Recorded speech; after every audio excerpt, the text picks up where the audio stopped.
Power star Pawan Singh का आज एक टीजर रिलीज हुआ है। भाई इतना भयानक है ना, इतना एक्शन है ना, इतना इमोशनली है कि भाई आप लोग देखिएगा ना तो भाई खुशी से जो है ना मियाज एकदम गदगद हो जाएगा। ऐसा हमारे पावर स्टार पवन सिंह का आज मूवी का टीजर यानी कि ट्रेलर रिलीज हुआ है।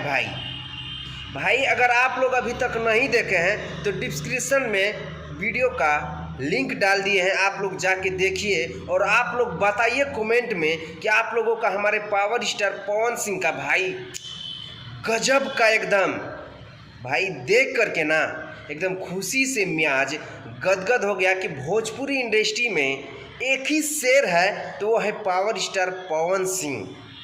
भाई इतना लाजवाब का मूवी का ट्रेलर रिलीज किया गया है ना कि भाई देख करके ना आप लोग एक बार नहीं, आप लोग को हमको विश्वास है कि आप लोग 10 बार ज़रूर देखिएगा हमारे पावर स्टार पवन सिंह के। उसमें आप लोगों को देखने के लिए मिलेगा काजल राघवानी और चांदनी सिंह, और साउथ मूवी का एक यानी कि साउथ मूवी का जो एक्टर है वो विलन का रोल किया है हमारे पावर स्टार पवन सिंह के साथ में। तो भाई आप लोग का हम ज़्यादा टाइम न लेंगे, आप लोग को ये वीडियो कैसा लगा कमेंट सेक्शन में अपना अपना राय ज़रूर दीजिएगा, और आप लोग का क्या राय है कमेंट सेक्शन में ज़रूर बताइएगा। मिलता है आप लोगों से नेक्स्ट वीडियो में। वंदे मातरम, हर हर महादेव।